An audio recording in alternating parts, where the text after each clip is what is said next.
Hello, friends. Welcome to the Logistics of Logistics podcast. My name is Joe Lynch. Thank you so much for joining us. Thank you so much for joining us today. Today's topic is America's largest small truck network with my friend Alex Winston. How's it going, Alex? Doing well, Joe. Hope you are. I sure am. So, Alex, please introduce yourself and your company and where you're calling from today. Yeah, I'm Alex Winston. My company is Expedite All, and I'm in Knoxville, Tennessee. We are the largest small truck network in the United States. Very nice. So you said Expedite All, but you guys don't do just expediting, right? Yeah, we call it small truckload. So a lot of people think of it as expedite because usually it needs to go fast, but we do it scheduled as well. Whether you need to pick up now or later, we will do it for you. But because it's well known as expedite in the industry, that's how we got the name Expedite All. But we try to call it small truckload so that people get the idea of it's like a full truck, but in a smaller truck. Sprinter vans and box trucks. This is an emerging space. And the reason I say it that way is because everyone knows what truckload is. I need a 53 foot or 48 foot, and everyone knows what LTL is. But especially during COVID, we started noticing cracks, right, where we had to expedite stuff. And I think a lot of people will say, oh, I don't want to expedite that, because expedite in their mind means I'm going to pay a fortune for that. But companies like yours have stepped into this breach and said there is times when it might be 2 or 3 pallets and I'm going to call it an expedite company, but I'm not going to have to pay the top dollar like I'm rushing it to the airport. Right. And I think early on when expedite first became a thing, people thought of it as a really high-end kind of service, right? And some of the names that you heard, like custom critical, sounded like it should be super expensive, right? But a lot of times the solution we provide is actually cheaper than what would have otherwise been provided, right? So, it is cost effective, even though it may sound expensive expedite, right? But it's not necessarily an expensive solution compared to some other solutions that are out there. Yeah, when I was still selling freight services, I remember working with a company and they said, we have an expedite division that will help you out. And I was like, no, I don't want to expedite it. And they're like, Joe, it's the same price as if we would do LTL for you. And because they also had an LTL division, I was like, huh? And I just had, because again, that was the model in my head, was expedite is premium priced for a reason. But they said there's all sorts of LTL, and they were doing LTL and expediting in the same vehicles. And that was the first time I saw that, but it's now pretty common, right? It's become very common. I think it's kind of the Amazon effect, right? In our home lives, we've gotten used to getting things on demand, right? Same day delivery or next day delivery. And I think as we've gotten more warehouses and more places, we're getting more used to on demand in the business world and in the freight world as well. And so it's become very common to get things quickly, and sometimes in smaller vehicles to make things move faster as well. Right. And you guys are non-asset, right? We are non-asset. So we are a freight brokerage, and we don't own any vehicles at all. Yep. And you and I talked about this before we hit the record button. A decade ago, it felt like, or 15 years ago, it felt like if you said, I don't have my own trucks, people were like, well, why would I work with you? Why do I need a middleman? I think as 3PLs and brokers and companies like yours have grown up, they've been the ones who invested in tech and customer success. And I think now shippers are much more likely to say, yeah, of course I'm working with them. But it's not just shippers. I know you work with, you guys are heavy on freight forwarders, brokers, 3PLs, that kind of customer base, right? We do. We solve capacity problems for other, brokerages and 3PLs and freight forwarders as well. And so, we service all kinds, right?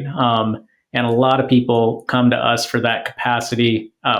We solve problems that I think are hard to deal with, right? And so the fact that we have trucks available everywhere all the time, they're reliable. we're picking up on time, we're delivering on time, we're not having any of the issues that you hear about plaguing the freight industry in our pickups or deliveries or freight movements. So we're solving difficult problems for all of those customers, and that's the reason they use what you call the middleman, right? Because it's a real pain in the butt to try to do it by yourself.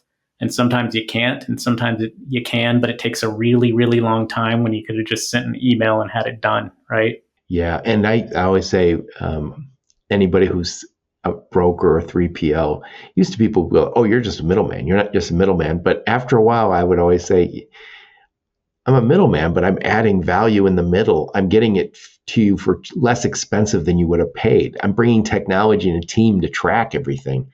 Yeah, you can call the middleman if you want, but the only way the middleman gets to stay in the middle is he adds a lot of value or he doesn't get to stay. Right. Yeah.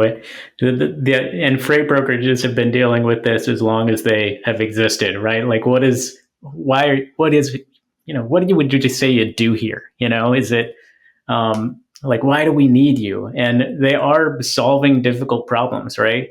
And they're doing it all the time, and they're doing it better and better all the time. If you go to some of these, association meetings that freight brokers go to, where they have exhibits of new technology, you'll see that the amount of stuff and visibility and network capacity and knowledge that they have at their fingertips at all times is really, really amazing, right? And so if you've got a good freight broker, they are certainly worth whatever it is you're paying them, probably, because they're solving really difficult problems and making sure things move on time. Yep. We're seeing that, my friend Kevin Hill over at Brush Pass Research tells me this, that there is a larger percentage of freight being brokered than ever before. And I thought it would be the opposite. I thought as technology made it easier to go around the middleman that we would.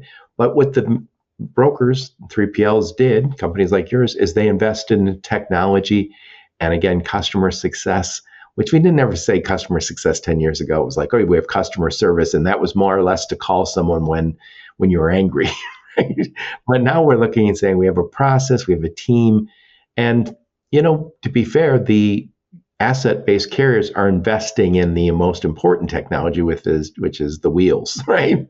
And so we need the middleman. And the middleman has become more technology-based to where it doesn't even seem like a man necessarily or a person. I talked to one shipper recently who they were telling me about their freight brokerage, but they didn't realize really it was a freight brokerage. They thought it was a technology platform, right?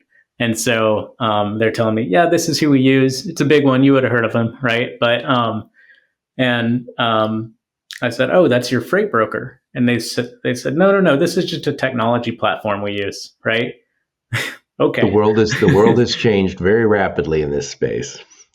So Alex, I want to get more detail about what you guys do and who you do it for. But first, tell us a little bit about you. Where'd you grow up? Where'd you go to school? Some career highlights before you started Expedite All. And why did you start Expedite All? Okay, so started in Knoxville, Tennessee. It's where I was born, raised, lived in the same house until I left for college. And when I left for college, I didn't go too far away. Went to the University of Tennessee here in Knoxville, and graduated from the University of Tennessee. Went on to law school at the University of South Carolina, not too far down the road, about a 4-hour drive away. And then when I got done with law school, I got hired by a firm back in Knoxville intentionally. I always wanted to kind of put my roots back down where I'd come from. And that firm had me doing M&A work, mergers and acquisitions. So essentially my job was to buy and sell companies for private equity groups. And it was mostly software companies that I was helping them buy and sell. And when you're on the legal side of that, you're doing a lot of really, really long contracts and also what we call legal due diligence. So you're doing review of that target entity a lot of times from a legal standpoint. And so I spent several years just doing mostly being stuck in that world of M&A on the legal side. After I had done that for a few years, I got contacted by a portfolio company that I actually helped start for a private equity group. And they asked me to come in and be their general counsel. So I took that opportunity, became general counsel at a software company. They did property management software. This company called Inhabit. And fortunately, I was able to stay in Knoxville for that job as well. And then after I was there for a couple of years, an old friend of mine who had been a former client as well asked me to talk to him about his transportation business that he was working in. He was doing some consulting in transportation and had built a software platform and wasn't quite sure how to make it profitable, right? And so largely what he was using it for was to help drivers and carriers in the expedite space. And so I met with him a few years ago. We talked about what he was trying to do. We ended up spending basically a whole day together after having lunch together. And then, after that conversation, he offered me to come on board with him. And then about 6 months later, after we kind of planned how do we do this, we started Expedite All. Oh, very nice. Very nice. Now, I also know, I just looked at your LinkedIn before we hit the record button. You have co-founder of an insurance company. And also another thing I want to talk to you about is this Reefer van network that you're part of. So please talk about both of those entities. It's not that kind of reefer, Joe. But yeah, we'll start with insurance, and it's an insurance agency that I founded a few years ago. And it's just, we do a few things, but we call it Truckers National Insurance is a DBA of the main agency, which is Marble City Insurance. Marble City is one of the nicknames for Knoxville, which is, my hometown that I love. And so I wanted to have a hometown insurance agency when I got into insurance. I am a licensed insurance producer as well. I don't sell any of the policies, but I do have that license. I have some experienced people who work for me who actually do the work. And the other thing we did was we started Truckers National Insurance. And one thing we do there is we try to make sure that the companies we work with have good insurance, right? And so it kind of works hand in hand with our network of being able to offer that to them as well. So that was kind of the impetus behind it. I wanted to have a place where we put down roots here in Knoxville, and then also be able to offer some products to the people that we know in the trucking industry. Yep. So you have another company called Reefer. Yeah, Reefer Van Network. So Reefer Van Network is similar concept to Expedite All. It's staffed by different people, but we wanted to do what we'd done in dry with Expedite All on the reefer side and really have it focused on temp control. So right now it's about 300 temp controlled vehicles that are small vehicles, again, Sprinter vans and box trucks, some straight trucks, all over the United States doing reefer expedite, right? Or reefer small truckload. And so it's this very similar concept, and really wanted a separate entity that focused on the special needs of those companies that do that type of freight. Because when you're talking about food or pharma, you have specialized needs that you want people who kind of focus full time on that, who understand what those needs are and can service those customers appropriately. Yeah, the bar is higher when you're talking about food or pharma.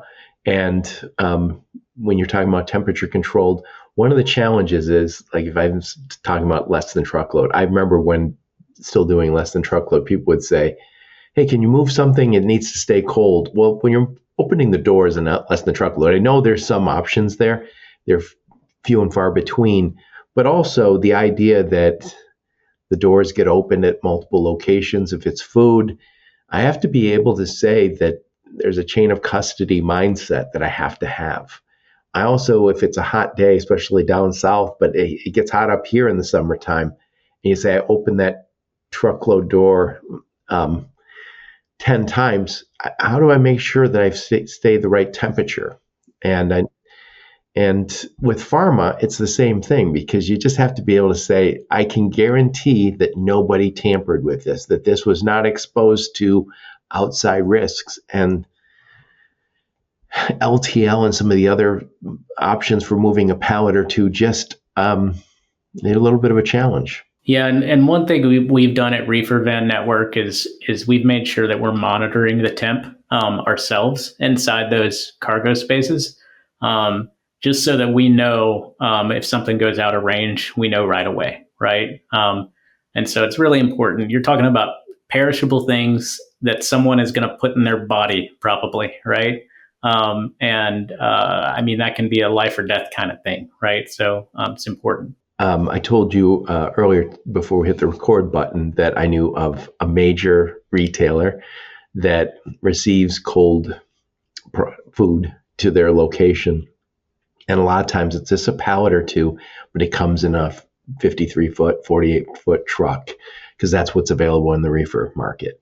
And that's a real problem because we talk, everyone knows empty miles is a bad thing, but what about 80% empty? That's pretty bad too. So we have to, as we start looking, how do we be more environmentally conscious here? Then we don't use the big truck for two pallets. Yeah, and that's one of Expedite All's missions as well, right?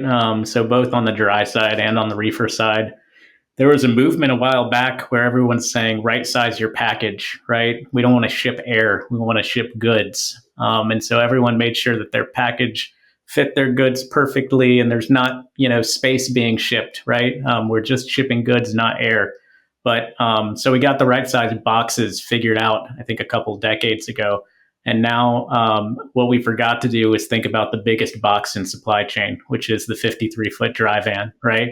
And so the biggest box has not had as much attention. And so one thing that we say in Expedite All is we're trying to right size your truck, not just your box, right? So get the right size truck on that load so you're shipping less air and burning less fuel, right, for that load as well. Yep. And there is all sorts of freight in the world. And so we have the 53-foot truck, great, 48-foot, whatever, the full truckload. And then we have LTL. And in a lot of ways, for the last however long, decades, we've force fit everything into one or the other. And now companies like Expedite All are popping up and saying, hey, we're an alternative if you have just a few pallets. And what we're generally doing in our space right now is moving product closer to consumers. So that is all sorts of mini fulfillment locations, right? And that means we're going to have more less than truckload shipments. So there is a big demand for that, but it's not all going to go less than truckload. When we look at the LTL market, it's 24, 25 companies that make up 90% of the volume. And they are not capable of doing every last load. And they are not particularly equipped well for your one or two pallets, especially if it's fragile. I've done the LTL thing a long time when people say, just make sure they don't stack on top of my stuff. And you go, I can't guarantee that we would always put those cardboard cones on top. And then if you ever tour the LTL facility, you see those cardboard cones are all flattened. And I'm not even, this is no shade to the LTL companies. What they do really well. But if you say this is pharma, or if I say it's needs to be a temperature controlled, or if I say this is fragile, not packaged quite the way it should be, then it's just not for LTL. And I bet, by the way, that I think a lot of them would say, gladly give it to Expedite All. I don't want freight that makes my life difficult in my network. Yeah, and we have LTL carrier, major LTL carriers whose brokerage divisions use us, right, in order to if there's something that needs to move quicker or that just is not appropriate for what their main line of business is, they'll give it to us. And I think once you learn enough about transportation, you realize there's a time and place for all of these things, right? There's a time to use full truckloads. There's a time for LTL, and there's a time for expedite. There's even a time for rail, air, all these things, right? And so the challenge for a lot of people, and manufacturers in particular, they didn't get into business to ship things, right? They got in business to sell goods, right? And so there's a learning curve anytime you're growing as a manufacturer to understand what are all these solutions and when should I use which one. And that's where I think a really good freight broker comes in and says, here's what you do, right? And here's the best way to do it. And it allows a shipper, we call them shippers. They don't think of themselves as shippers, right? They could think of themselves as manufacturers. A manufacturer can really benefit from having an advisor like that who can make sure that everything gets done in the most efficient way. Yep. And by the way, I think about the LTL companies when I used to do a lot of less than truckload shipping. I don't know, at least a couple times a month, we would have to rescue a LTL shipment that we thought was going to get loaded onto the truck for delivery that day, but didn't. And so as soon as we realized it didn't get loaded for whatever reason, again, the LTL companies are fantastic, but being 99% on time doesn't help if the pallet you needed stayed in at the terminal. So we would rescue them with companies like, expediting companies. And it's a valuable thing. So I like the idea of not just having LTL and truckload, but we need a really strong middle ground, third party, whatever you want to call it, that does what you guys are doing. It's necessary. It makes our industry better. And again, I do think as we get more and more stuff shipped to our house, by the way, we're talking December 18th. I just ordered a ton of stuff to come to my house. That's how Santa works these days. So yeah, I got a notice. I got a notice yesterday that Santa was delayed on something. So, and I've got a 7-year-old who's not going to be happy if Santa delays again. So, cross your fingers. Yeah. Dad's a logistics guy. He understands delays. Yeah. So again, you have a company called Expedite All, and that's for, again, moving 1 or 2 pallets. Can you ever move? Is 3 pallets possible? Yeah. So I'll give you just the rundown of kind of what we do, the nuts and bolts. And so we really go 0 to 14 pallets is what we say. But most of the stuff we do is more like 2 to 3 pallets, or 0 to 3 pallets is what we say, because some of the stuff isn't even palletized. It's, floor loaded, or even like sometimes someone will just need to move an envelope and FedEx is closed, right? But yeah, so we have sprinter vans or cargo vans or transit vans is what Ford likes me to call them, right? But yeah, we have these cargo vans, and they will hold up to 3 pallets usually, and about 3,500 pounds on average. Okay, and so that's kind of what the cargo van range looks like. Box trucks on average are more like 4 to 6 pallets and up to 4,000 pounds. Some of those box trucks are built on the same chassis that the sprinter vans are built on. So the actual load capacity is very similar. What are some of the lengths on those box trucks? It varies, but commonly about 14 feet, right? And when we distinguish between a box truck and a straight truck. And so some people just think of them all as box trucks because they're... Oh, that's what I was doing. Yeah, they look like a box, right? Whatever. But when we talk about a straight truck, we're talking about a dock high truck.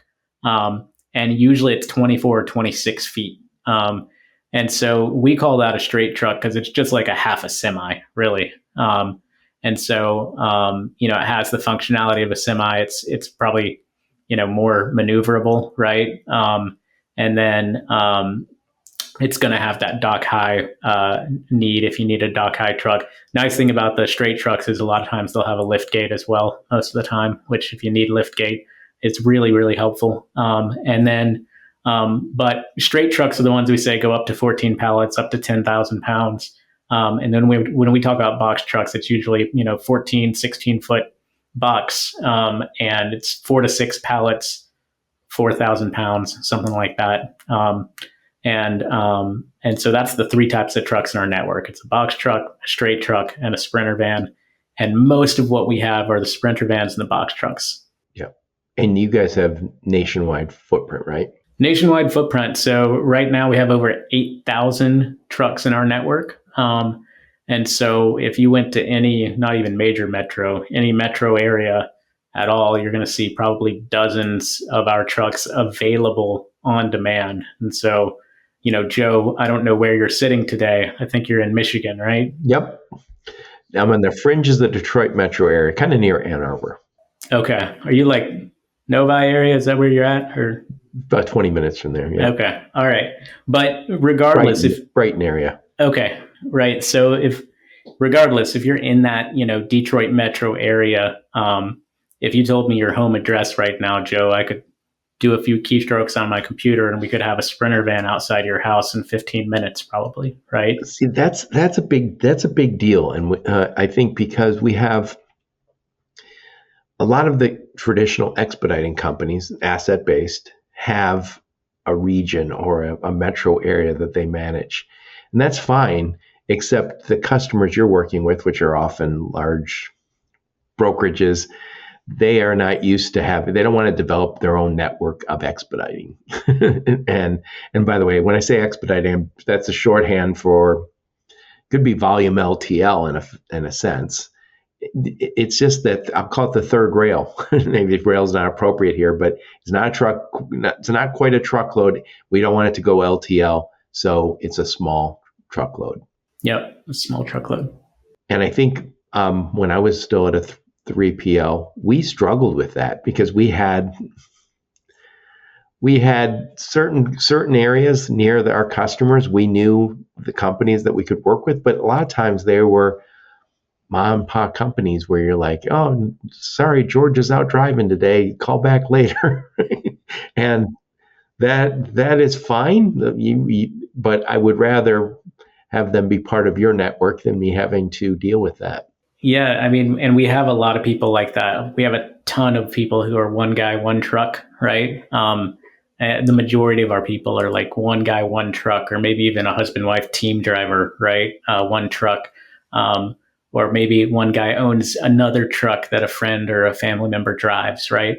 And so instead of you having to call, the 10 people who have these small businesses, they're all collected in one place, right? And the nice thing about working with us is not only they're all collected in one place, but I know where all of them are all the time, right? And so I don't have to go check to see where they are. I already have a map right at my fingertips where I just say, hey, who's near Brighton right now? Okay, this guy's 5 minutes from Joe's house. If Joe needs him, I'll just call him and he'll be there in 5 minutes, right? I got the demo from you at CSCMP this year down in Nashville. And that was pretty slick because I know people can track, but once you get down to these vehicles, it's not the same as, they don't have to have an ELD in these vehicles. They don't have, and a lot of these are smaller companies. They're saying, no, I don't want that. So you need somebody, this is going to be a VC word, but I'm going to say it anyway, that orchestration layer. But it's in this case, it's true. It's somebody to manage the orchestra. And, some companies if you're doing mostly truckload and mostly less than truckload and maybe some freight forwarding and all that other, and you say, I don't want to have to deal with it. You just partner up. This is the story that is so common on my podcast is find a good partner to do it for you. Yeah. Yeah. And, for the people who work with us, they go from being in a position where they have to find these vehicles to where they just have them, right? They don't have to find them. They already have them. And wherever they need one, it's there, right? It is not an issue for them. If you get a bunch of these loads, it's not an issue to cover them all and cover them all quickly, right? Send me an email and we'll have 20 of them covered in 5 minutes, no problem, right? Yep. So are you guys, are you considered a technology platform then? Yeah, so we actually built, we kind of started as a technology platform, honestly, but we have a customer-facing portal where you can go online and, like you said, you kind of saw it a little bit of it when you were in Nashville at CSCMP's event this year. But you can go online, you can see where the available trucks are in the United States. You can see details about those trucks, whether they might work for you, how close they are to your pickup location at any given time, and then you can oftentimes just book them instantly at a rate that's given by our calculator as well. So we have given our customers the ability to go online, search for their lane, and book a truck at a guaranteed rate. You could probably do that in about 30 seconds if you wanted to. Oh, so any zip code to any zip code, I get a price automatically? So you will get, for almost all of them, you will get a price. And we have an algorithm that does the rates. But part of our limitation is if we don't have more than 10 trucks within a certain radius that are available to carry your load, then we don't let you click book it now, right? Right. That just to be fair. By the way, I prefer that as opposed to I don't want to get a book it now price if there's no book it now trucks. Right. And so, but what you'll find is any major metro and even a lot of the smaller metro areas in the United States, you're going to have that book it now functionality with a guaranteed rate. And so you in Detroit would have no problem anytime going on our network, going on our platform and having a truck within about 30 seconds, right? And you also have people manning your platform. I know that because I got the demo. So if there is actual conversations or text message or emails that need to happen with your team, they happen. Yeah, we use AI a little bit, but there are a lot of people required to get 8,000 trucks going where they need to be all the time, right? And so we do have really good professionals working for us who know this industry and know our drivers and work really well with them as well as with our customers. And anytime you're chatting with us online, whether it's in our portal or at our website, you're chatting with a real live human being who has a lot of experience in our industry, right? So people sometimes ask me, is that a bot? And it's not a bot, it's a real person. Right. So you've built this network of 8,000 companies. How do you track them, and how do you vet all those guys? Yeah. So the way we track them is through a cell phone app, right? And so we're going to make them turn location services on in that app so that we can see where they are all the time. And so, and honestly, that we consider that not only part of the tracking and status part of what we do, we also consider that part of the vetting of what we do. Because a lot of times, if you're a bad actor or you don't have the right intentions in mind, somebody tells you, I need to track your location at all times, you might stop talking to them, right? And so that actually is part of the vetting as well. We also do background checks, get motor vehicle records, and then make sure that we're monitoring performance at all times. We have training as well for every driver, so they're going to have to pass a training course and finish that course. And so we also, obviously we're making sure insurance is up to date, and then we're added as an additional insured on every single driver's insurance, so that if there's any lapse or cancellation or anything, we get notified, right? But yeah, that's the main things we do to vet. And honestly, I think the most important one has been being able to track their location. I think as soon as people realized we were going to do that, if they did not have good plans with what they were going to do with us, they decide they want to work with someone else. I just did a podcast interview with Truck Stop, and one of the things they said is a lot of the bad actors out there right now, the freight fraud guys, the cyber security risks, use virtual phones. Lots of people use virtual phones. That's not a problem, but they're doing that so they can't be tracked to a location. And So it's nice if you can track somebody to a location and say, yeah, we know who these guys are. Yep. And it's great to know where they are when we have freight available, to know where every single guy in our network is and whether they're loaded or looking for freight.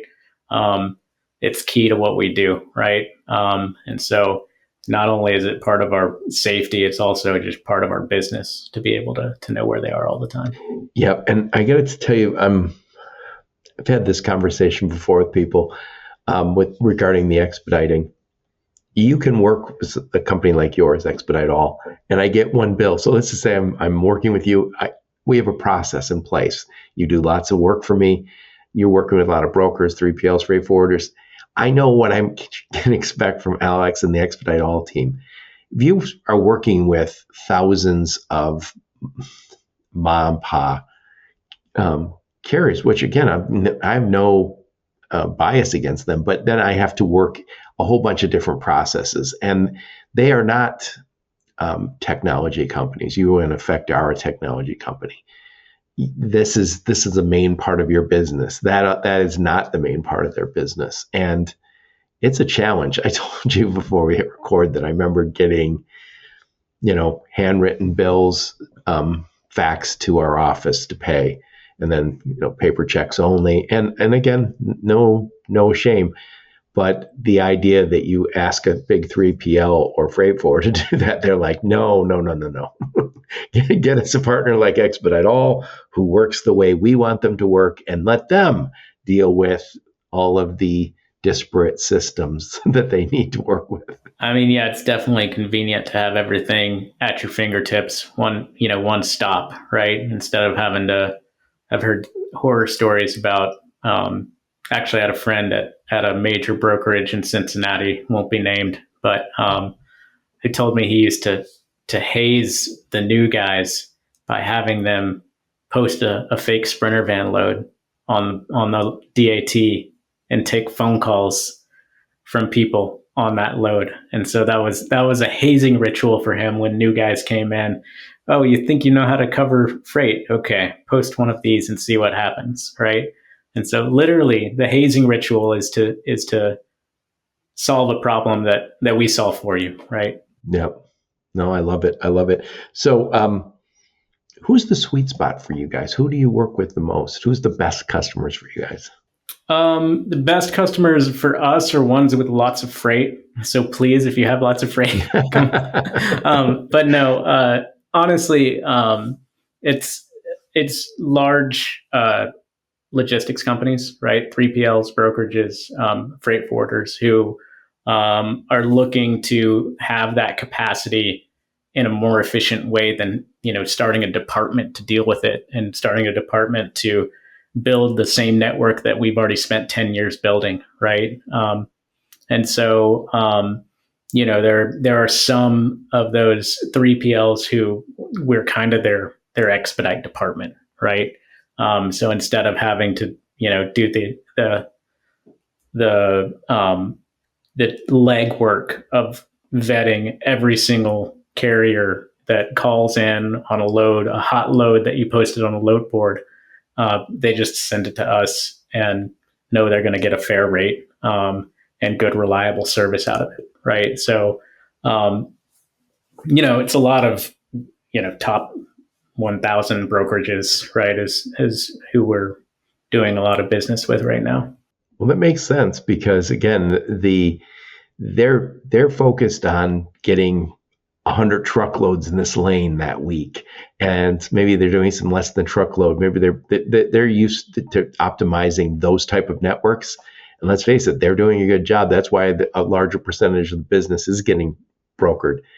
But when you take them off their game and say, hey, stop optimizing that network where you have 100 trucks in that lane every week, and make a whole bunch of phone calls to smaller expediting companies, or I know I don't want to just keep saying expediting because I know it implies it's premium, but I guess we call them couriers, final mile, middle mile.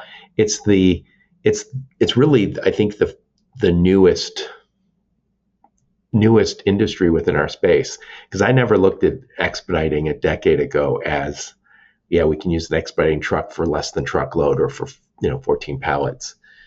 So again, I think we all need to stick to our knitting. That's why, every once in a while you hear somebody say, oh, we developed our own TMS, and other companies like, no, thanks. I'll let somebody who does the transportation management systems, we'll use theirs. We don't need to specialize in everything. We're going to double down on what we're good at and outsource the stuff that is painful for us. Yeah, and I think part of, especially with things changing as fast as they do these days with technology, you have to be willing to partner with people, and not try to do it all by yourself, right? Because if you're trying to do everything for everyone, you're probably wasting a lot of time and money, right? Oh yeah. Oh God. Again, I can always say this is I was a general manager, COO for a little third-party logistics company, and the stuff that would trip us up was this type of load. That would be the one that people would be coming in my office and saying, we still haven't found anyone for blank.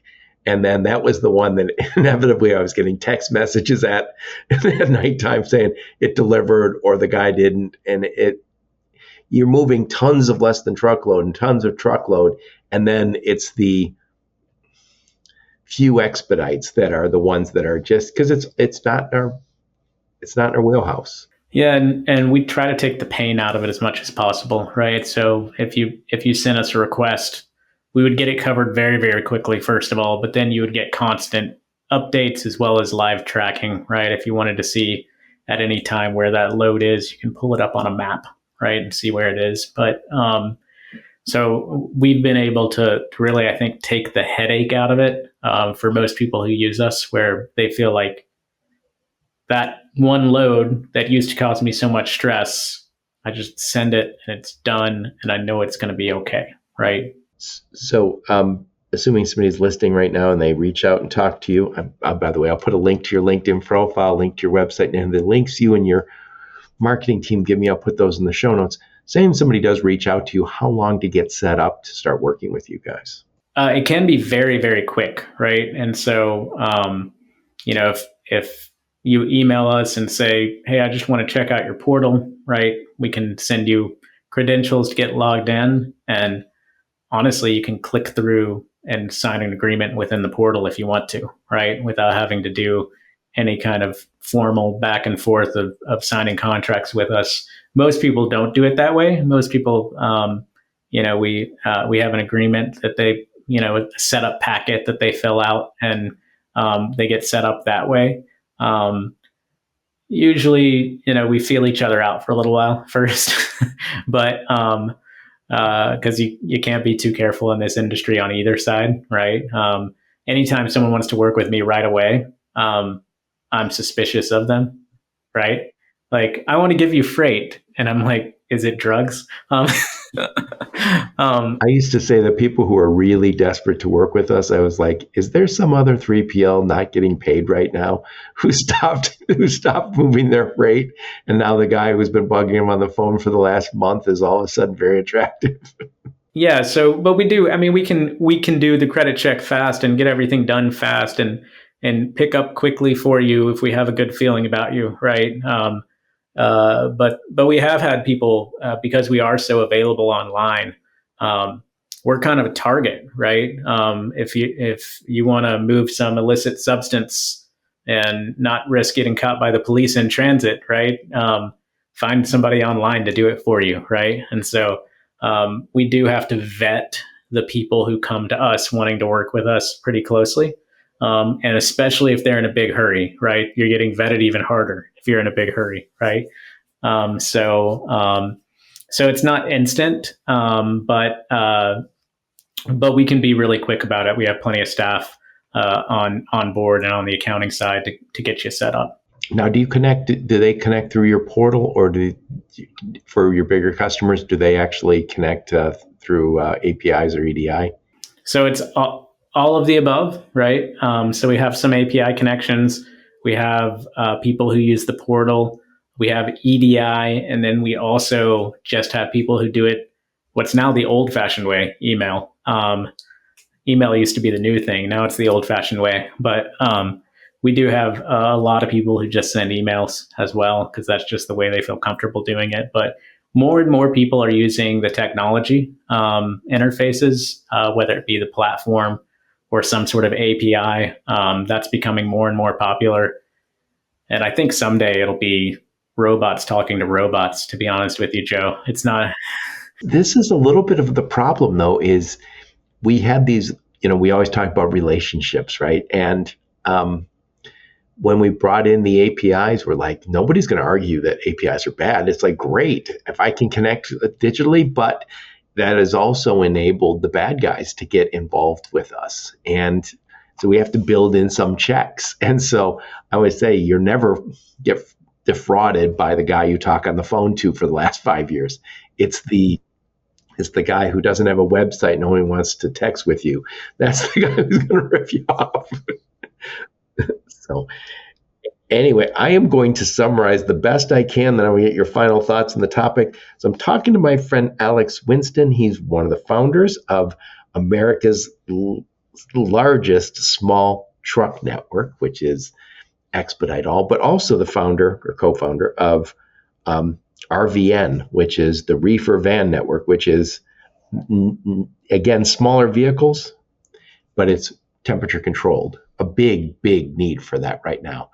I think that's one of the biggest challenges that the less than truckload space has, which is how do we manage that kind of freight? And I just don't think it's a good fit. I think it's much better to go through RVN.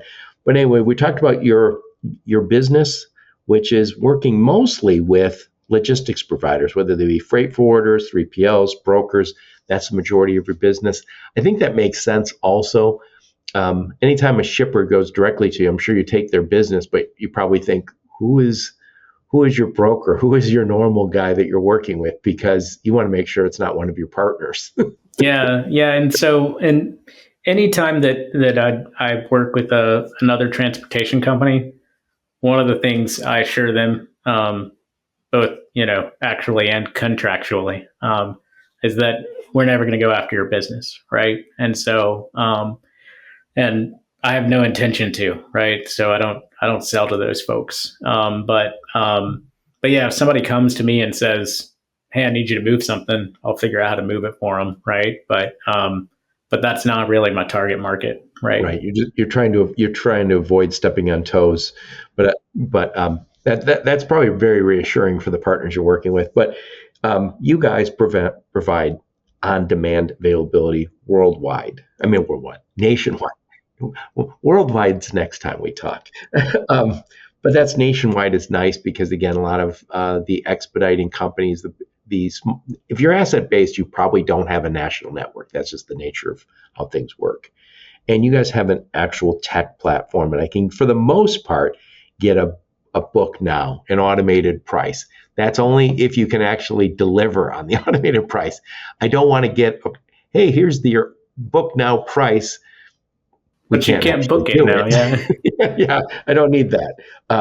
I do like having a tech platform. And again, this is a venture capital word, but I do like it in this case. This is truly an orchestration layer because otherwise you have to work with a whole bunch of companies because you are stitching together your own network, which is fine if you want to do it, but it is a big enough job that Alex and his partner started their own company.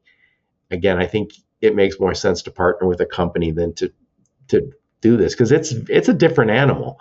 The type of vehicles, the type of companies are very different than LTL or truckload. And I do also think that we're seeing more and more non-expedited freight in this type of vehicle. Makes sense. And last but not least, I do think this is very much an LTL alternative. We learned during COVID that LTL, super important.